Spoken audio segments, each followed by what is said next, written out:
Hey guys, today I'm talking about how overstimulation is ruining your life and what you should do about it.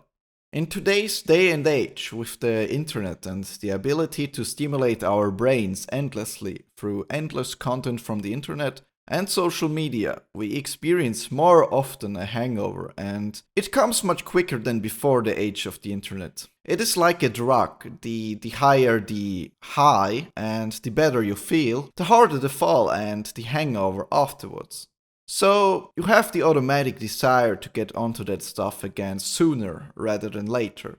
And if you give in too often, you will build up a tolerance to it.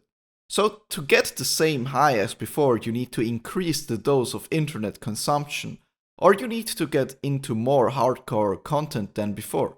This goes on to a point where you can't increase the dose anymore.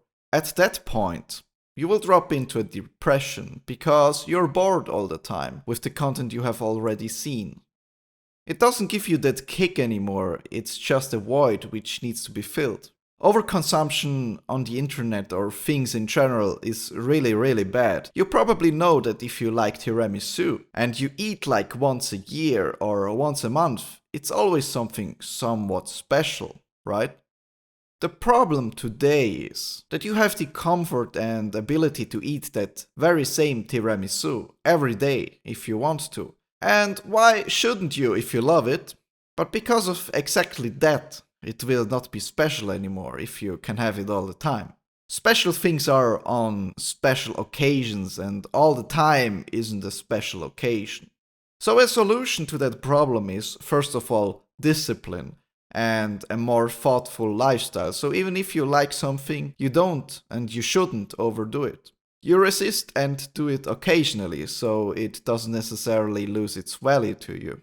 Either you do that or you get really successful, so you have the money to try every little thing there is on this planet. And at some point, even then, you will have eaten the best food, you will have met the smartest and coolest people, you will have done the coolest things. At some point, you will have done everything you can do with your money, and in the end of it all, you will be bored and probably delete yourself anyways.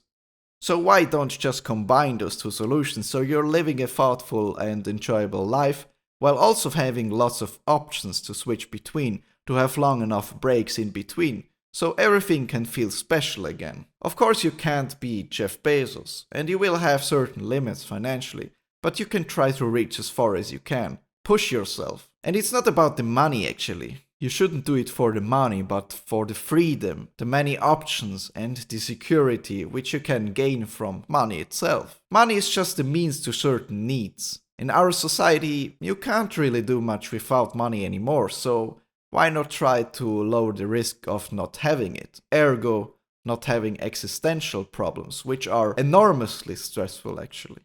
Anyways, I actually don't want to talk about money too much, but money is also something which overstimulates our minds if we focus too much on it. Yes, we should focus on it to a certain degree, as I mentioned before, to make our lives easier, but we shouldn't always buy everything we want every second we want that. Otherwise it will lose its magic. Overstimulation is the start of an unhappy life.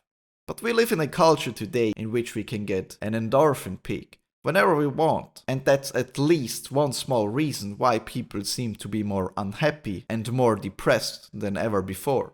Yes, people could already be depressed like 1000 years ago, but back then you had to fight for survival more literally, and so to speak, you were more or less just functioning to survive, instead of still having enough comfort to actually witness your own depression and wanting to delete yourself because of the endless time you have to think about being depressed. So do something with your life. As I always say, find the right balance is one of the keys to a happy life.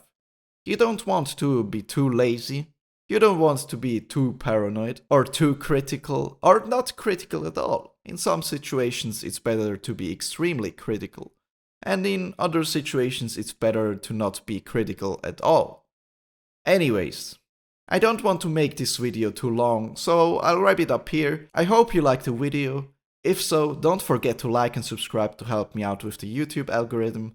Liking and subscribing a video doesn't cost you anything, so please help out a fellow little boy like me. That would be amazing. Thank you very much. I'd love to see some feedback in the comment section down below, that would be also very amazing. Thank you for watching, kiss on your belly, and see you next time.